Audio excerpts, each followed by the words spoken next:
What if the most dangerous assassins were not murderers, but rather philosophers? The Fidārī were trained in cryptography, strategic thinking, and self-sacrifice. They saw death as a way to get to a bigger goal. Their loyalty was never blind. It was based on a mission. Learn how a scholar who was kicked out of a religious group created a new kind of power in the dark. Think about being kicked out of the place that used to be the center of your life. The religious hierarchy where you made your identity suddenly shut down, because they thought your ideas were too dangerous to allow. This reality changed Hassan-i Sabbah's life, turning a well-known scholar into a builder of shadows.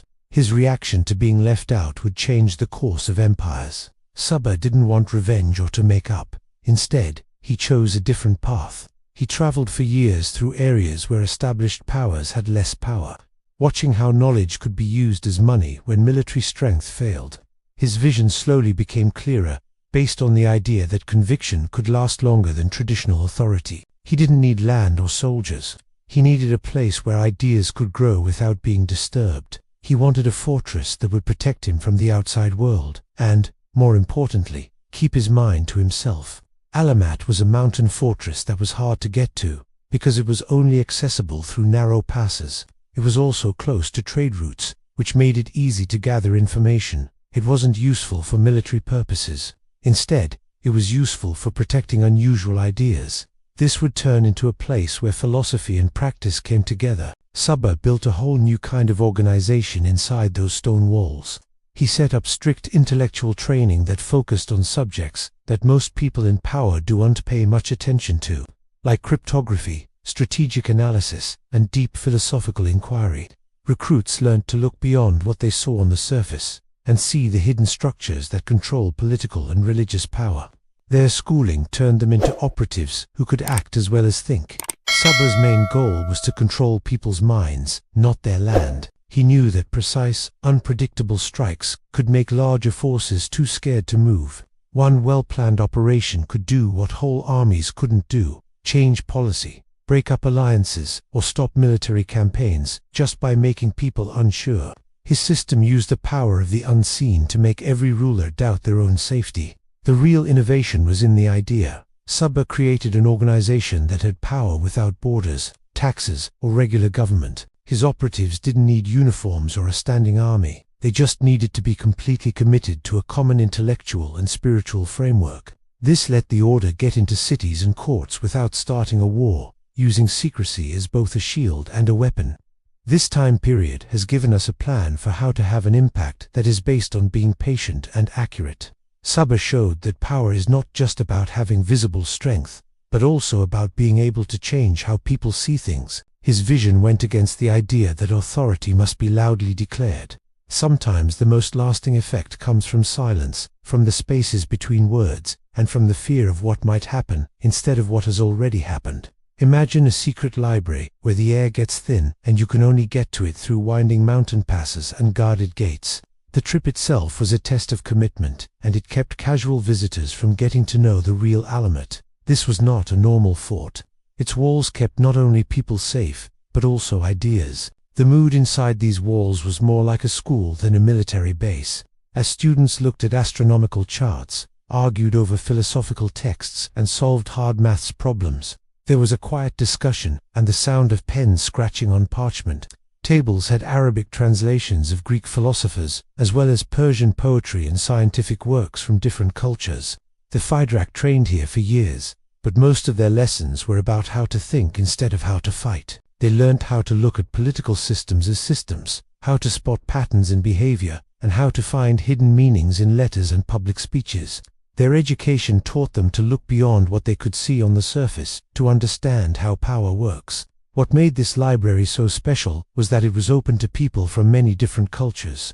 Manuscripts from Byzantine, Indian, and different Islamic traditions were next to each other, which was a rare exchange of ideas during a time when cultures were often cut off from each other. This variety of ideas helped the Fidārī understand the world they wanted to change in a more nuanced way, since they knew that different societies needed different approaches. People who wanted to destroy Alamut's physical defenses knew that doing so would be useless if this information stayed safe. The library was the basis for everything they did, including their strategies, how they talked to each other, and their philosophical reasons for doing things. If you burned it, you would go after the root instead of the branches. The collection had books on cryptography that taught how to write in code, astronomical texts that helped with navigation and timing of operations, and philosophical works that gave them a moral framework for their actions. Each volume helped create operatives who could think ahead of their enemies, guess how they would react, and plan accordingly.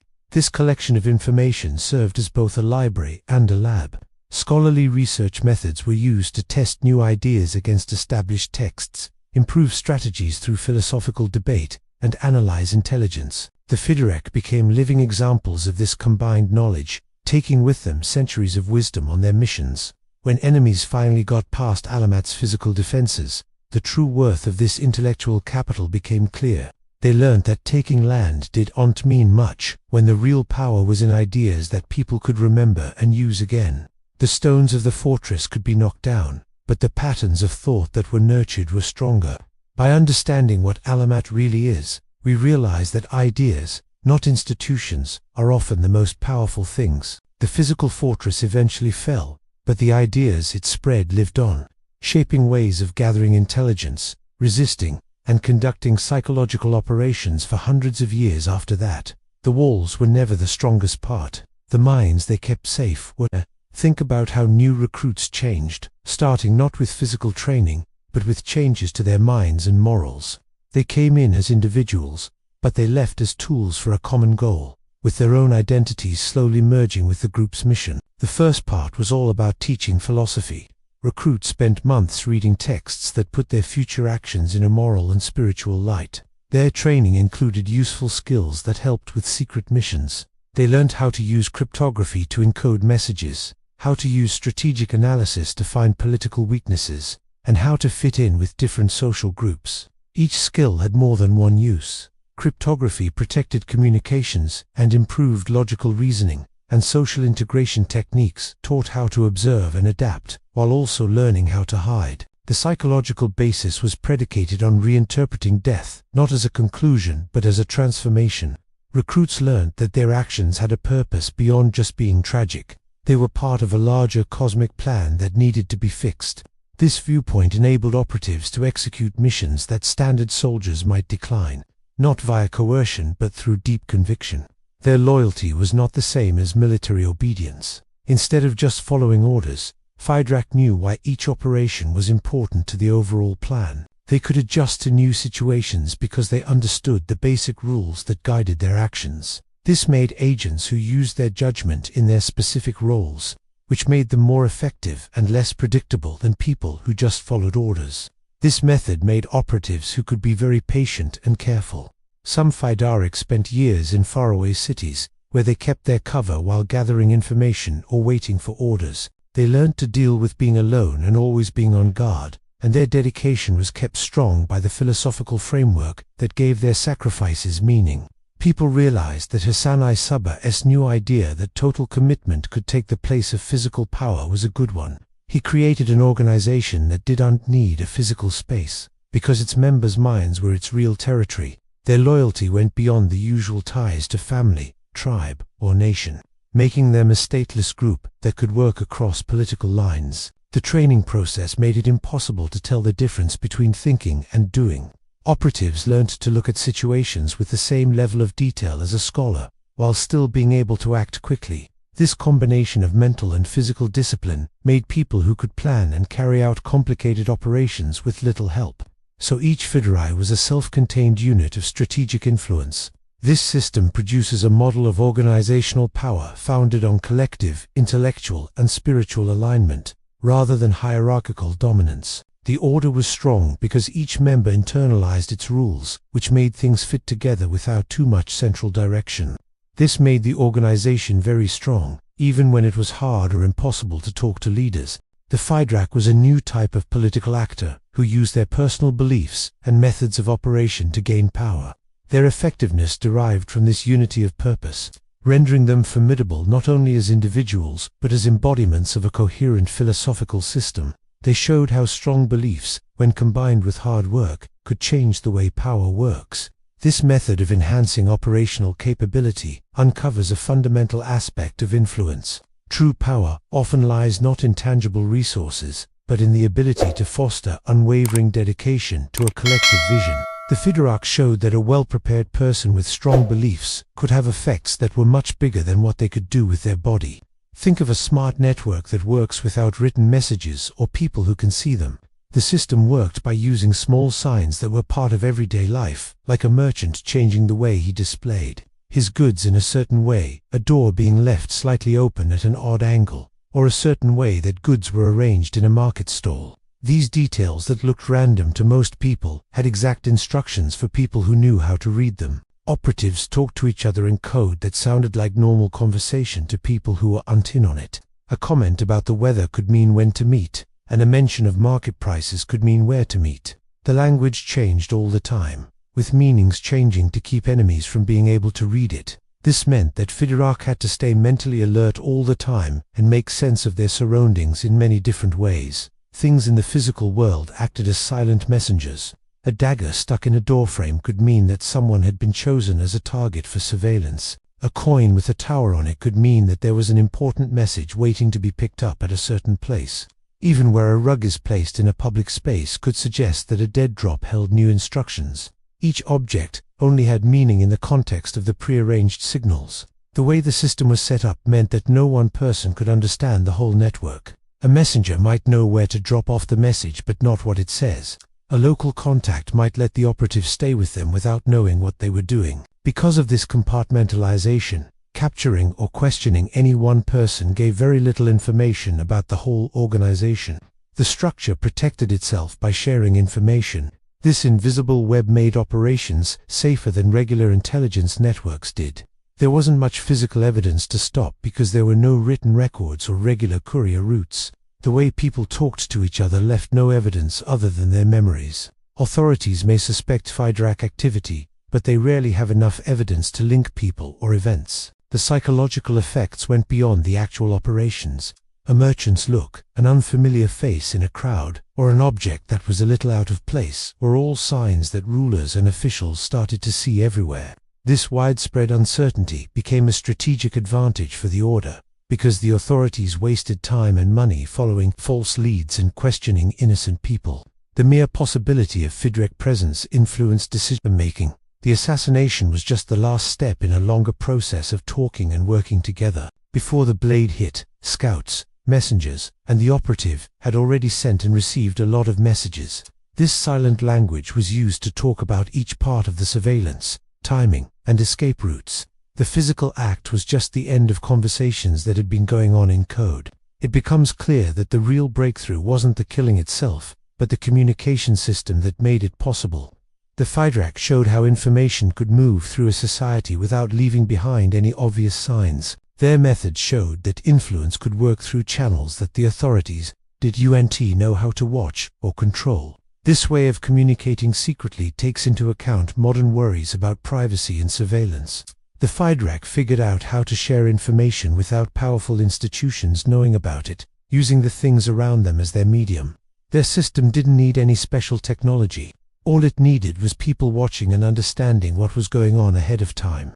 The communication network was strong because it was a part of everyday life. These signals were different from military messengers because they were part of everyday life, like shopping, talking to people, and living in cities. The methods worked because they didn't look like talking to each other. They looked like normal ways people act. People in power were always unsure because of this invisible architecture of signals. Rulers could never be sure they had gotten rid of the threat because they couldn't figure out how operations were connected. Even after people were caught, the communication system kept working through other people who knew the codes. The network stayed alive because its knowledge was spread out, not all in one place. The killing was never just a physical act. It was the last thing that happened in a conversation that was silent. It was the execution of choices made through glances, gestures, and objects that were placed. It was violence as a form of communication, meant for people who weren't there to see and understand. The way the message was sent was just as important as the result. Imagine the most powerful administrator in the Seljuk Empire, a man who ran the government in a huge area. His power came from his connections to the tax, justice, and military systems, which made him the center of imperial power.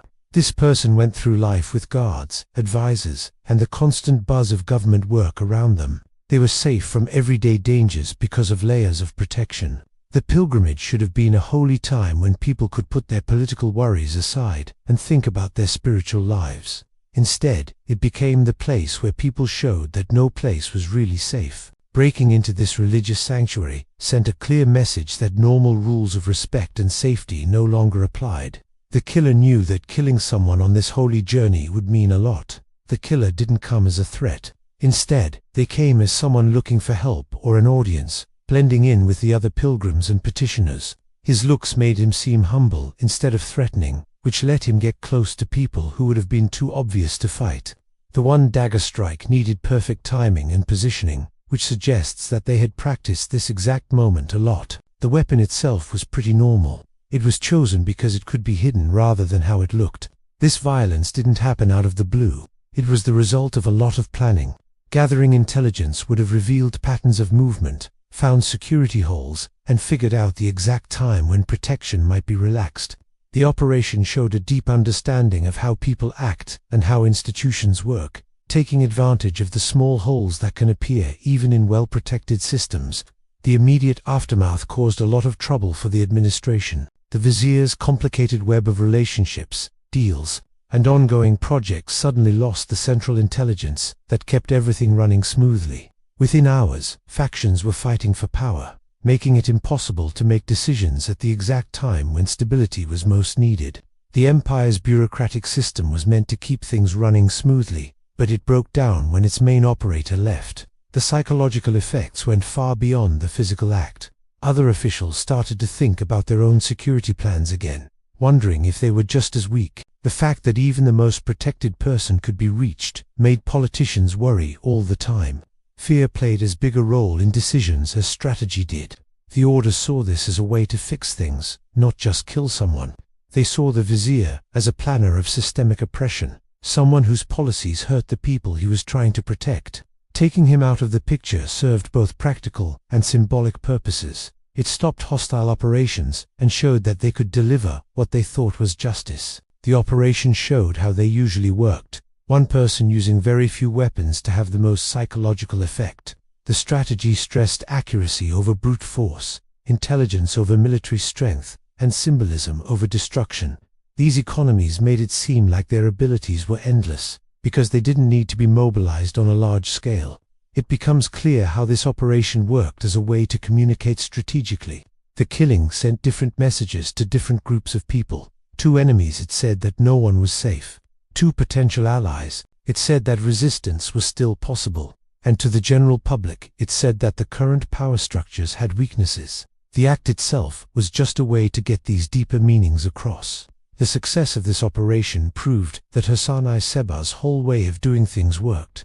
It showed that well-thought-out individual actions could have effects that usually take military campaigns. The resources spent on years of training, gathering intelligence, and waiting patiently paid off in terms of political impact. This event set the standard for future operations and changed the balance of power in the region right away. Leaders who had thought the Order was not important now had to admit that they could change things. The assessment of political risk now encompassed this novel variable, the potential for opposition to incite not merely conventional conflict, but specifically targeted elimination. The assassination showed how weak centralized power structures can be when they are faced with decentralized, ideologically driven opposition. The vizier's extensive protection was not enough against an enemy who was willing to give up everything for a single moment of impact. For generations, their operations would be marked by this difference between the cost of defense and the cost of attack. Think about a group where no one person knows how everything works. This structural principle was the basis for how Alamut was set up internally. It made it so that information only went to people who really needed it. Everyone was a separate part of a bigger machine. They knew what their job was, but they didn't know how the whole thing worked. This deliberate fragmentation safeguarded the entirety from compromise. New hires got training that was only relevant to their current jobs. A messenger knew how to get around and what the signals meant, but not what the messages said. A scout saw how people were moving, but not why they were being watched. An operative might know how and where an action will take place, but not who ordered it. This division of knowledge made sure that even willing betrayal could only show parts of the whole. Only a small group of people, and sometimes just one person, had the power to give orders for deadly operations. This central node looked at intelligence, figured out how it would affect strategy, and gave approvals without asking the rest of the group. The person who made the decision worked alone, which created a barrier between intention and action. This separation meant that even when operations went well, the central command structure stayed the same. Interrogating captured operatives gave us only a little bit of useful information. Someone could be tortured and still only give partial information, like a drop location, a physical description, or a piece of a code. They really didn't know enough to get into the network's core. This design turned each member into a firewall, keeping the system safe by keeping them in the dark. The structure was very hard to get into. A spy who was already inside a cell might be able to get into that cell, but not into any other cells. They could unfind key leaders or guess what the bigger strategy would be, because they didn't know how the whole network worked. This cellular autonomy, which meant that each unit could work on its own if it needed to, gave the organization strength. This separation helped the order survive times of great outside pressure. Even when some cells were found and killed, others kept working without knowing what had happened. The way the system was set up made sure that no one point of failure could bring down the whole network. It could grow back from the cells that were still there, changing to new threats without any central direction. Information only moved when it was absolutely necessary, and it only went through certain channels. A local person might help an operative without knowing what they are doing. A guide could take someone through mountain passes without knowing where they were going. This made the whole structure hard to investigate or get into by putting layers of insulation between different functions. The operational philosophy saw information as a controlled substance that could be harmful if it was unshared properly. Knowledge was shared in small amounts, just enough to finish a task, but not enough to understand the whole system. This method acknowledged that the most significant weakness in any clandestine organization is the knowledge possessed by its members.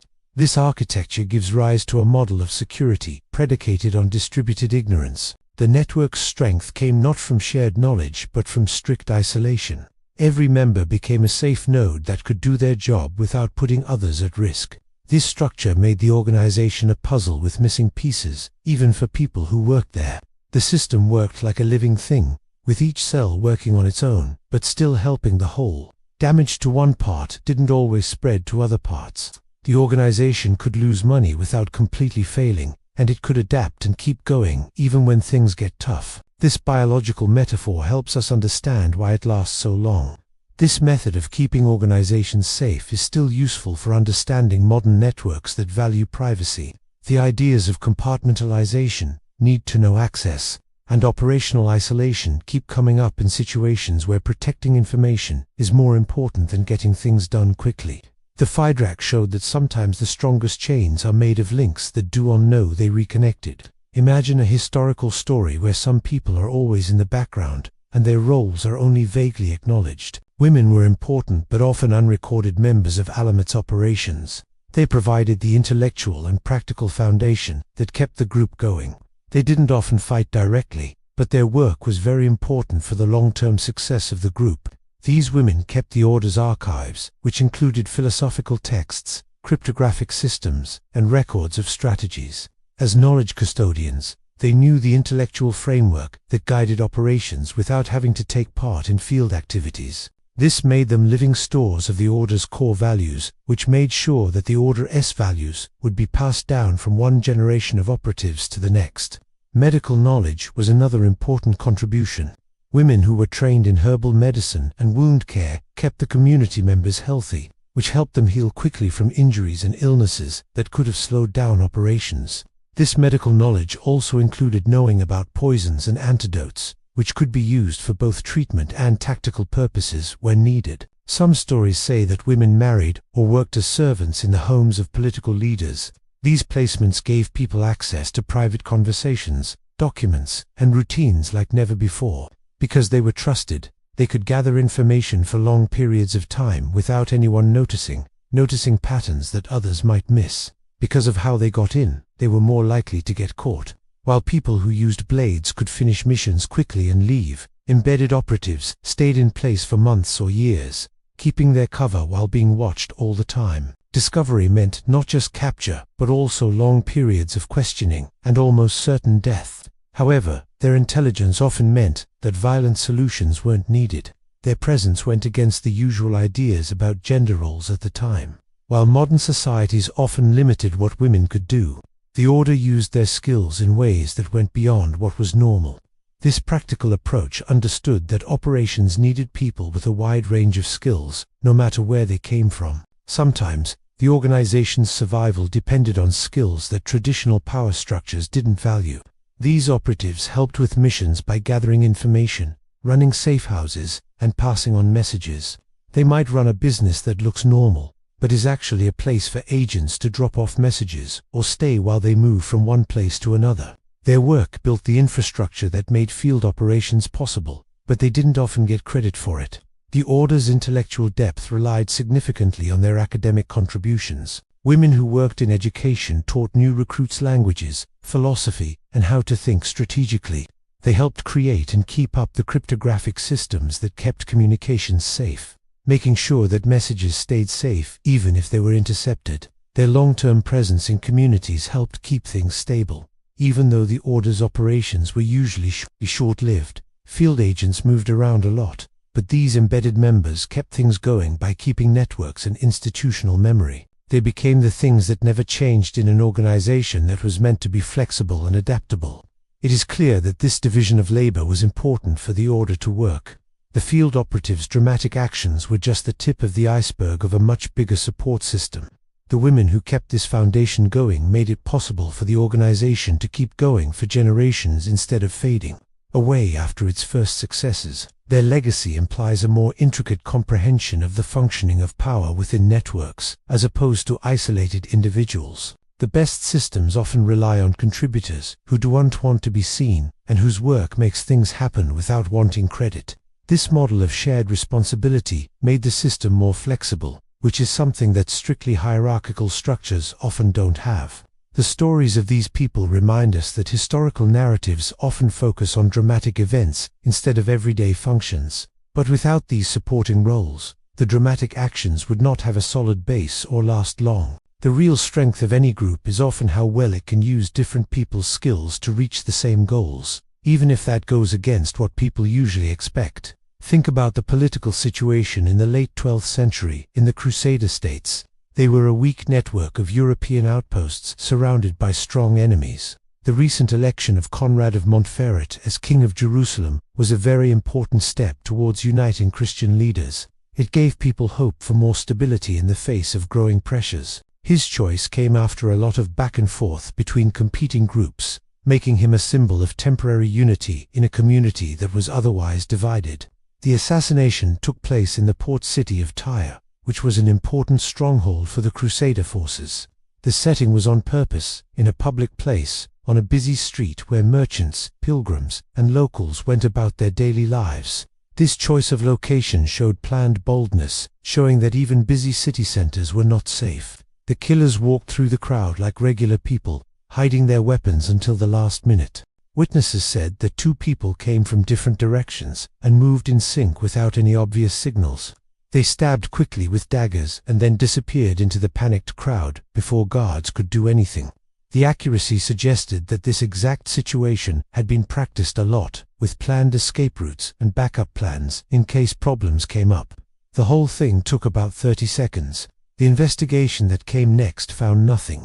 No weapons were found, no witnesses could give useful descriptions, and no group took responsibility. The lack of evidence was more troubling than the killing itself, which suggests that there is an intelligence network that can plan and carry out such an act without leaving any evidence. Authorities had to face the uncomfortable truth that they were up against an enemy they could unsee or understand.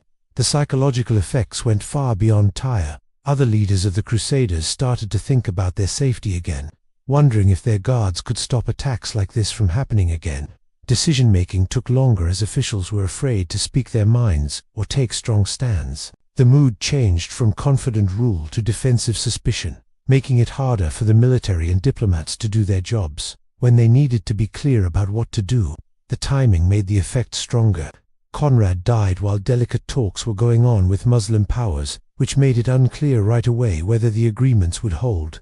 His successors got not only a throne but also a climate of fear that affected every policy discussion. The order had shown that this new factor of the chance of being removed suddenly and without a trace needed to be taken into account in political calculations.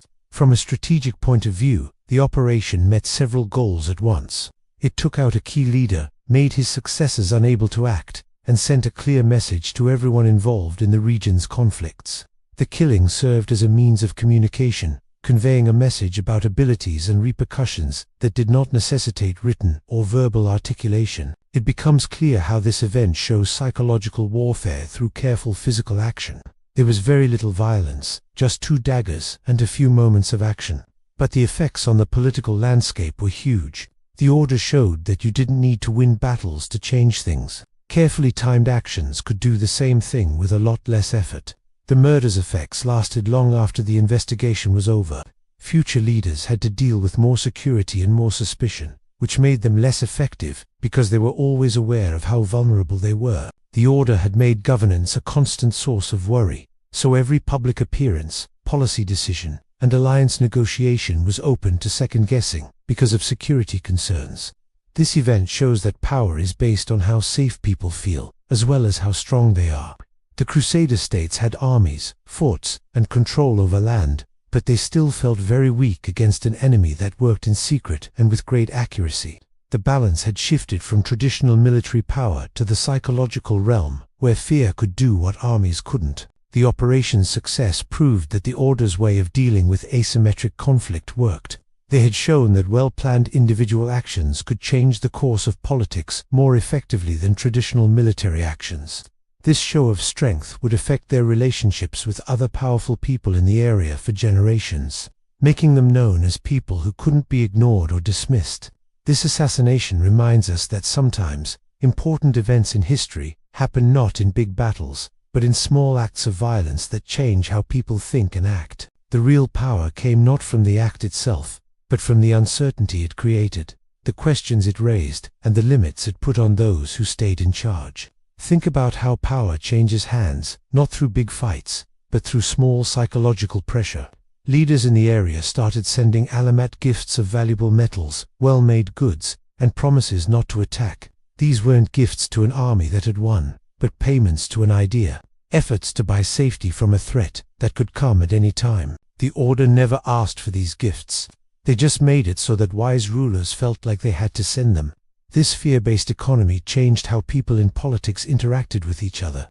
Leaders who publicly denounced the order might still be able to talk to each other through intermediaries, looking for guarantees or compromises. The deal let both sides keep up public appearances while being honest about what was really going on behind the scenes. These secret treaties often included agreements about borders, military movements, or how certain groups of people should be treated. The psychological effect caused a kind of remote influence. Decision-makers started to think about how the order might react in their calculations. Scouts reported seeing strange faces in border towns, which could delay a planned military campaign. If the candidate had previously shown hostility towards the order, the political appointment could be reconsidered. The mere possibility of their involvement changed the results without any direct action. This method worked very well. Psychological influence needed very few resources compared to keeping armies or running territories. A few well-placed rumors, the occasional sighting of suspicious travelers, or the mysterious delivery of a warning note could do what might otherwise take months of military preparation. The order learned how to use imagination to do most of the work. The system made a strange kind of security by making things uncertain. Rulers who kept their relationships with Alamut private could feel somewhat safe, but those who didn't might find that their government was becoming more and more paralyzed by suspicion. This range of fear made people work together without having to make threats or negotiate. It's clear that this plan turned traditional power dynamics on their head. In general, stronger powers take tribute from weaker ones. In this case, powerful political and military groups paid an organization that didn't have a traditional territory or army. The order showed that power can come from having a psychological edge instead of being physically stronger. The economic effects went beyond just payments. Being aware of the possibility of disruption all the time changed trade routes, investment choices, and how resources were used. Some areas may be skipped over because they seem too dangerous for development, while others may get too much attention because they seem safe. These indirect effects made the Order's power much greater than the value of any gifts they got. The real breakthrough was making doing nothing as important as doing something.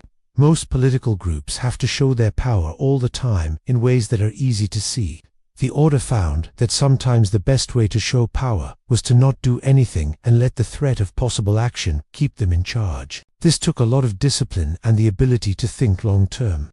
This way of looking at power shows something basic about how people think. The fear of danger often has more power over us than the danger itself.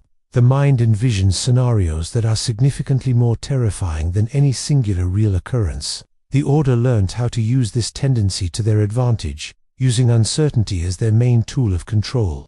This strategy's legacy can be seen in today's world, where non-state actors use psychological means to affect larger powers. The same ideas work for making things uncertain, using imagination, and getting a big effect by carefully changing how people see things. The fear of violence is still as strong today as it was in Alamut's time. What we learn from this weapon is that power comes not only from being able to do things physically, but also from being able to change how other people see risk. The Order showed that the best limits are often the ones we set for ourselves, because we are afraid of what might happen. They were best at turning rulers into their own jailers by building mental prisons out of things they thought could happen. Every significant action necessitates justification that transcends immediate circumstances. For the Fidārī, this foundation came from the Ismaili religious framework, which gave them a complete view of the world, that turned their work into sacred duties. This spiritual aspect set them apart from mercenaries and political operatives, as they based their work on what they saw as eternal truths, instead of short-term goals. Their faith was based on the idea of secret knowledge that only those who were initiated could access. Ismailism, on the other hand, focused on the esoteric meanings of sacred texts that only those who had been properly taught could understand. This is different from mainstream Islamic traditions, which focused on the outward meanings of sacred texts. This made a hierarchy of understanding, where regular believers only saw the surface meanings, and initiated members understood deeper spiritual truths. The Fidārī operated from this position of privileged insight, believing they acted with understanding unavailable to outsiders. The living Imam was the ultimate authority on these hidden truths. He was the spiritual heir to the Prophet Muhammad and the embodiment of divine guidance. This link to a continuous lineage gave their actions theological legitimacy, turning what might look like political violence into spiritual correction. The Imam's interpretations established right action within their worldview, formulating a moral framework that surpassed traditional political or religious authority. They were able to see their actions as fixing a broken world order, instead of just being aggressive because of this point of view. They believed that each operation had a divine purpose, fixing imbalances and opposing forces that got in the way of spiritual truth. Their violence became a sacred tool instead of a sinful act, because it was linked to higher goals. This change in meaning gave people psychological strength that political motivation alone could not provide. Within this framework, death itself underwent a transformation in its conceptualization. Instead of being the end, it became a way to move up to higher spiritual levels and get eternal rewards. This belief allowed operatives to go on missions that others would not, because they were willing to risk their lives. The psychological liberation from the fear of death produced operatives capable of operating with clarity and precision in situations that would incapacitate individuals constrained by conventional attachments to life. The metaphysical foundation gave us what we could call operational cohesion. Members from different backgrounds found common ground in their spiritual beliefs instead of their tribal or ethnic ties. This shared philosophical foundation facilitated effortless collaboration across cultural and geographical divides, resulting in an organization that operated with extraordinary consistency across generations and regions. Their conviction remained unwavering because it originated from deeply ingrained spiritual principles rather than external pressure. There was no need for surveillance or punishment to keep members loyal because they governed themselves by agreeing on the sacred purpose. This self-regulation made the group very strong against outside pressure and disagreement within the group. It's clear that this spiritual framework made their kind of asymmetric warfare possible. A small group was able to challenge much larger powers without feeling overwhelmed by the difference in resources. because they thought they were acting with God's permission. Their metaphysical certainty gave them a psychological edge that made up for their lack of material resources. The system gave people what we could call moral autonomy, which means they could act according to their own moral standards instead of those of the societies around them. This independence from traditional morality permitted actions that seemed shocking or incomprehensible to outsiders, but were entirely coherent within their theological framework. The difference between how others see them and how they understand themselves became a strategic advantage for them. This method of spiritual justification has been seen throughout history when groups do extreme things for causes they think are holy. The pattern shows how belief systems can make people do things that would otherwise seem crazy or impossible. The Fidārī serve as a preliminary illustration of how metaphysical frameworks can facilitate organized action in the face of insurmountable material challenges. The legacy of this spiritual foundation serves as a reminder that comprehending historical actions necessitates an understanding of the worldviews that rendered them significant. Without understanding the Ismaili context, their actions look like simple political violence instead of the complicated mix of spiritual belief and strategic action that they were for the people who took part. The real strength came from the combination of belief and action. No matter how well thought out, no system of resistance can withstand overwhelming force forever. The Mongol war machine led by Hulagu Khan had a way of thinking about war that was completely opposite to what the order stood for. The Fidārī valued accuracy and psychological impact, while the Mongols engaged in total destruction. Instead of outsmarting their opponents, they planned to erase them. This way of doing things didn't allow for the subtle moves that had made the order's successes possible. The siege of Alamut was more than just a military conflict. It was a violent clash of two worldviews that could never agree. The Mongols surrounded the fortress with siege engines and soldiers, putting constant pressure on it that took away the order's advantages in secrecy and intelligence. Their approach didn't allow for negotiation or psychological manipulation. Instead, it was focused solely on total destruction. The invaders had skills that made it useless to fight back in the usual way. They could use their siegecraft skills to take down mountain fortresses that had seemed impossible to break into before. Because they had more troops, even successful defensive actions only delayed the inevitable. The Fidārī were up against an enemy that couldn't be scared, bribed, or outsmarted using the same tactics that had worked against other enemies. The Mongols wanted more than just to win the war. They wanted to get rid of both the building and the ideas it stood for. The planned destruction of Alamut's library became the main goal of this plan. It was possible to rebuild stone walls, but the loss of all the knowledge that had been built up over time was much worse. It was the end of the intellectual foundation that had kept the order going for generations. The library had more than just religious texts. It also had cryptographic systems, strategic analysis, philosophical works, and historical records that made up the order's operational memory. They tried to destroy it to get rid of the ideas that had helped them have their own kind of power. The Mongols knew that to really win, they had to get rid of the ideas that could help the group grow somewhere else. When the invaders finally got into the fortress, they found something they weren't expecting. Not a last stand or valuable loot, but empty space on purpose. The people who lived there had destroyed records and erased all signs of their presence, leaving only the shell of the building. The Mongols won in a strange way. They took over the area, but didn't find anything that made it important. The damage to the building was complete and planned. They tore down walls, defaced symbols, and made any buildings that were still standing useless. The Mongols wanted to make sure that no physical evidence of the Order's existence would last after they were gone. But this level of detail showed that they knew they were up against something bigger than regular military opposition.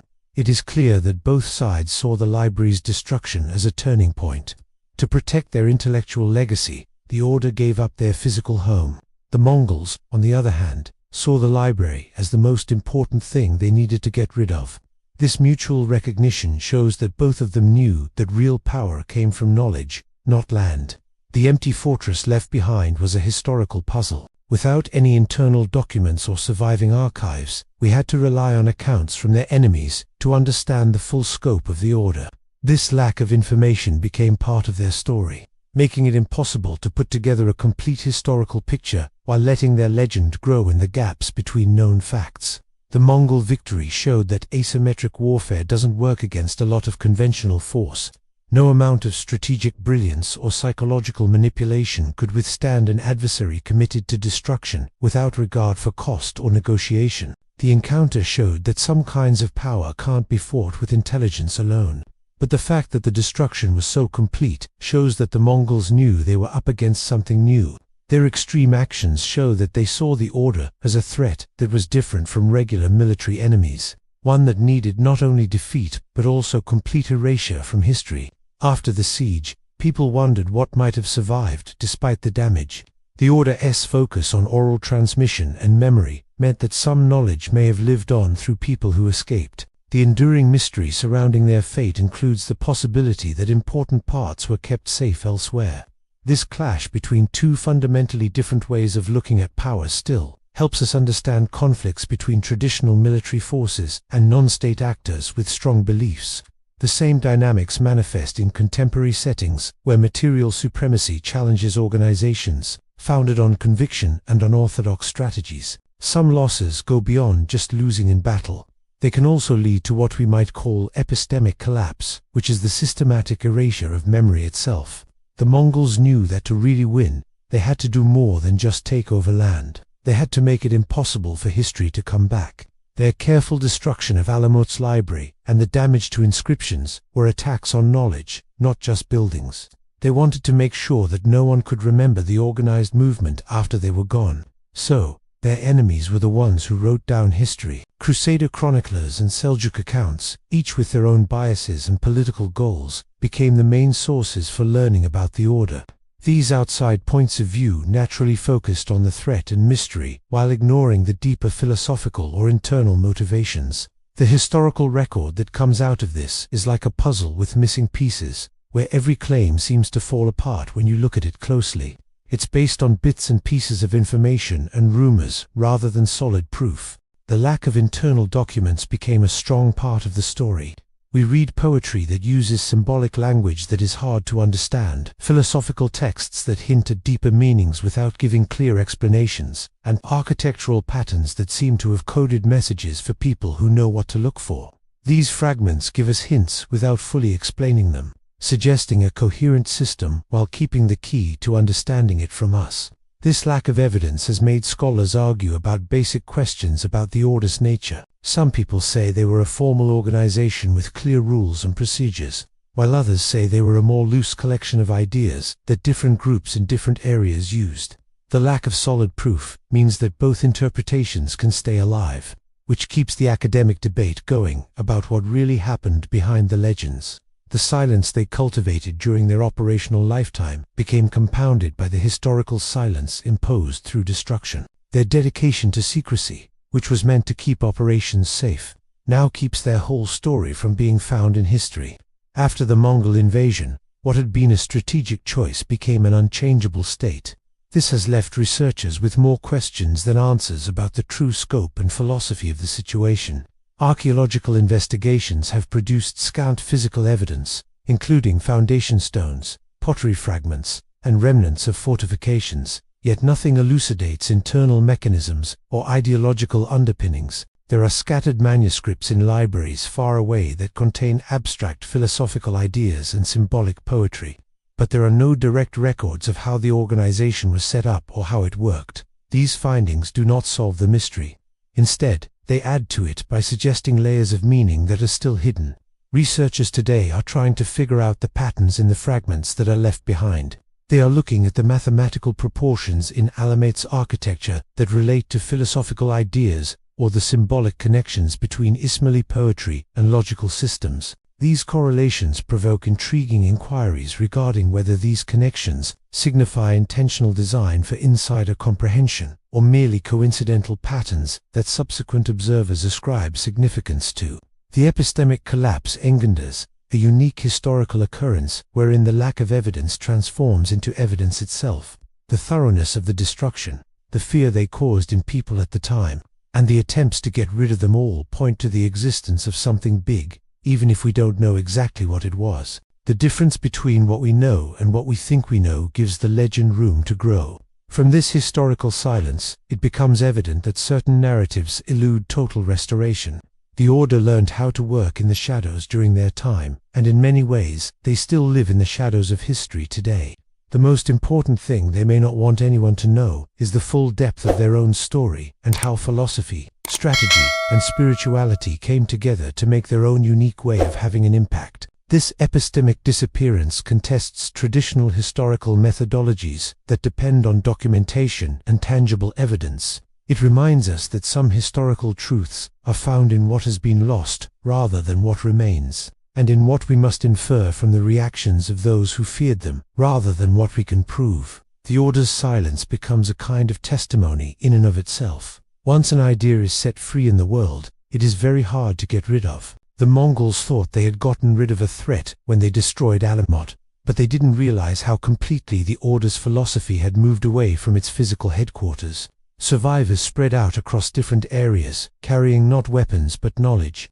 They formed smaller, more secret networks that put survival ahead of fighting. This spreading out made many centers of preservation where the core ideas could be kept without drawing attention. A small branch of the Ismaili community still lives in the northern hills of Iran today. They don't have weapons or any other visible signs of their past. They keep their traditions alive by passing down structured knowledge through memory and ritual, instead of written texts. This focus on mental preservation instead of physical documentation is a direct continuation of the original principles of operational security. Their practices focus on spiritual growth and community cohesion, with an emphasis on changing from the inside out rather than from the outside in. The term assassin slowly fell out of use, becoming a historical term instead of a modern one. However, the fundamental ideas of secrecy as protection, discipline as strength, and intentional action as moral correction manifested in various contexts. These fundamental concepts exhibited remarkable adaptability, resurfacing in diverse manifestations of organized resistance, intelligence collection, and philosophical movements in the ensuing centuries. The philosophy outlasted both the fortress and the dagger, adapting to the needs of changing historical situations. Scholars still disagree on whether this continuity means direct lineage or symbolic rebirth. Some contend that traditions are transmitted continuously through concealed communities, whereas others perceive intermittent rediscoveries of analogous principles by disparate groups confronting similar challenges. The fact that this debate is happening shows how strong the original vision is and how strong the ideas are on their own too, come up in different times and places. What is clear is that a way of thinking can last longer than empires built on military or economic power, if it is based on strong beliefs. The Mongols themselves lost their power, and their huge conquests eventually fell apart. However, the ideas that were developed at Alamut continued to shape thought and action. This implies that the most enduring forms of influence typically exist within conceptual frameworks rather than tangible structures. The story would not go away completely. It lived on as a whisper that traveled through the centuries in bits of poetry, architectural patterns, and oral traditions. Different cultures took parts of the legend and made it fit with their own stories and worries. This cultural migration helped the main ideas stay alive, even when some historical facts got fuzzy or exaggerated. The community's adaptation meant going from open conflict to quiet preservation. Instead of through political or military action, they kept their identity by practicing their religion, following scholarly traditions, and being united as a community.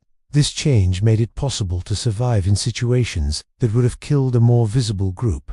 Their endurance shows how groups can keep things going while changing how they do things and how they look to the outside world. The legacy indicates that the demise of Alamut signified not the termination of the concept, but merely the conclusion of its initial historical phase. The ideas that came out of there kept changing and had an effect on later movements that valued secrecy, discipline, and ideological commitment. This philosophical resilience shows how ideas can move through time and space and find new ways to express themselves when the situation allows. From this continuity comes the realization that the strongest ideas often work like underground rivers, sometimes visible on the surface, sometimes flowing unseen, but always moving towards their goal. Ismaili communities are still around, and people are still interested in their history. This shows that the questions they asked about power, secrecy, and conviction are still important today. Their story is no longer just history. It is now a conversation about how principles endure in the face of opposition. Their legacy continues to whisper to us, making us think about how ideas change over time, adapting to new situations while keeping their core traits. It questions straightforward stories of winning and losing by saying that sometimes what looks like destruction is just the start of a new phase of life. The real test of influence might not be how quickly it has an effect, but how long it lasts and how well it stays relevant when more traditional forms of power have faded. After Alamut was destroyed, a new presence began to form in the minds of Europeans. It was a legend made up of bits and pieces of travelers' stories, rumors, and political worries. As Western writers heard distorted stories from Crusader chronicles and merchant tales, they slowly changed the Fidārī into shadowy knights, who lived outside of normal morality. They became guardians of ancient knowledge, working not for their own benefit, but for higher truths that went beyond religious and legal limits. This romanticized version of events was very different from what really happened in history, but it did capture something important about the Order's lasting mystery. The main paradox that killing could serve life, and violence could keep peace, struck a chord with people who wanted stories with moral complexity. The mystery of their hidden actions, the unwavering dedication of their members, and their resistance to powerful systems of power, made a story that would last for hundreds of years. The legend started to spread through medieval manuscripts, where French, Italian, and Latin writers turned heretics into intellectual warriors. They became symbols of unwavering conviction, people who stood up to authority, not for their own gain but for their beliefs. This new way of looking at it let European audiences think about the idea of ideological commitment without having to deal with the specific religious context that originally defined the Order. The assassin archetype gained renewed significance during the Enlightenment and the Industrial Revolution as a metaphor for opposition to oppressive systems. Writers and thinkers used the figure as a way to stand up to religious dogma, government control, and concentrated power. Revolutionaries viewed them as exemplars of sacrifice for ideological integrity, symbolizing the individual's ability to confront seemingly indomitable institutions. The romanticized assassin turned into a flexible symbol that could be used in many fights against authority. Video games were the most popular way for the modern version to come to life. In these games, the fictional assassin became a worldwide symbol of fighting for freedom. These digital stories changed the historical context while keeping the main ideas of fighting against hidden oppression, the conflict between order and freedom, and the individual's fight against systems of control. Because the medium was interactive, players could live out the fantasy of working from the shadows and making moral choices that balanced violence with a higher purpose. This well-known image struck a chord because it spoke to people's fears about privacy, surveillance, and the power of institutions. The made-up assassins fought against the same things that modern organizations that control information, manipulate people, and take away people's freedom. Their fight was like modern arguments about technology, freedom, and resistance, which made an old story feel very relevant right away. The term itself changed over time, losing its connection to its specific historical roots. By the 14th century, assassin was a common term in Europe for someone who killed for a political or religious reason, rather than for money. This change in meaning showed how fully the idea had moved beyond its original context and become a type of action instead of a specific historical reference. The legend became even more connected to other strange groups through cultural ties. Writers and theorists connected them to secret groups like the Templars, Freemasons, and Illuminati, making up a mythological family tree of hidden power. This web of conspiracy and mystery made them more well known in their culture, making them seem like the first secret society from which all others came. It is clear that the historical Fidārī were completely replaced by a symbolic figure that met the needs of the time.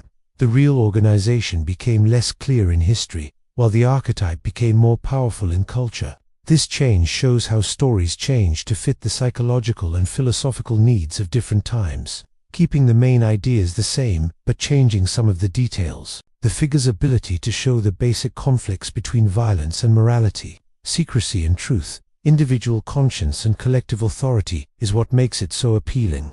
The romanticized assassin embodies the fantasy of impactful agency in a convoluted world, suggesting that an individual's conviction can confront dominant systems. This symbolic power keeps the legend alive, even as our understanding of history changes. The story's journey from a medieval fortress to a global entertainment show shows how historical events can be used as cultural resources that can be reinterpreted over time and across different media. The Fidārī attained a semblance of immortality through this process, their historical existence evolving into a multifaceted narrative framework that perpetually influences our understanding of power, resistance, and the individual's position within intricate systems. Think about how we live now, when digital surveillance and interconnected systems are everywhere, and personal data moves through networks that people can't control. The basic desire to fight against perceived oppression and protect personal freedom is expressed in new ways in modern settings. This impulse resonates in encrypted communications that protect conversations from surveillance, in whistleblowing that reveals concealed truths within influential institutions, and in privacy-centric activism that contests the normalization of perpetual scrutiny. Today's actors who work from the shadows are like modern-day assassins, but instead of using physical violence, they use information warfare and ideological commitment. They act with clear purpose, often in silence and secrecy, driven by beliefs they think are more important than the law or social norms. Their actions consistently provoke inquiries regarding the intersection of personal ethics and institutional authority, as well as the appropriate response of individuals when systems seem fundamentally flawed. This is not a direct line of daggers, but rather a continuation of philosophical questions about power, secrecy, and resistance. The core principles are very flexible. They can change from medieval fortresses to digital networks while keeping their most important traits. The philosophy endures due to the ongoing tensions that are still important between individual conscience and collective authority, between openness and secrecy, and between security and freedom. Modern encryption is like the orders-coded communication systems in a metaphorical way. Both make protected areas for planning and coordination that people outside of them can't see. Both let information move freely, while keeping it from being intercepted or understood by people who are unsupposed to see it. This technological evolution shows how old ways of sending secure messages change to fit new technologies, while still serving the same purposes. Whistleblowers and activists for transparency are like the Fidārī, in that they are willing to put themselves in danger for what they think are higher principles. They frequently encounter significant repercussions, including legal prosecution, social isolation, and professional exile. Yet they persist, driven by the belief that their actions constitute essential rectification. This is similar to how people in the past were willing to give up their own safety for what they thought was a moral duty. Now, information itself is the battleground. The way modern activist networks are set up, with no one person in charge, is similar to the way the order is set up with separate parts. Both systems work through cellular organization, which means that each participant only knows what they need to do their job. This design makes the network more resistant to penetration or disruption, so it can keep working even if some of its parts are compromised. The structural similarities indicate that specific organizational patterns re-emerge when groups emphasize security and ideological purity. It is evident that the invisible architect constructing influence from the shadows is not merely a medieval artifact, but a persistent reaction to concentrated power throughout history. The techniques change from physical infiltration to digital penetration, from dagger strikes to data leaks, but the basic dynamic stays the same. When systems gather a lot of power, they tend to make countersystems that work in secret and through asymmetry. This enduring nature indicates a fundamental aspect of the interplay between power and resistance across various technological and cultural contexts. The specific tools change, but the strategic principles of using secrecy as leverage, going after weaknesses instead of strengths, and using psychological impact to get what you want, are always useful. The modification of these strategies for information warfare demonstrates their adaptability across various conflict domains. The modern examples make us think about how old ways of being disciplined and committed show up in today's actions. They push us to look for patterns that go beyond time periods, knowing that certain ways of organizing and resisting come up again and again when the same conditions are present. The link is not through direct descent, but through similar responses to similar problems. This ongoing change shows that the ideas behind historical movements are often more important than the specific things they did. The concepts are more adaptable than the institutions, changing to fit new situations while keeping their main ideas. The story goes on not because the events are still happening, but because the questions it raises about power, ethics, and resistance are still important. Hassan-i Sabbah's creation showed something deep about how power works when it is not tied to traditional structures. Picture an organization that has no borders, no official recognition, and not even a flag to rally behind.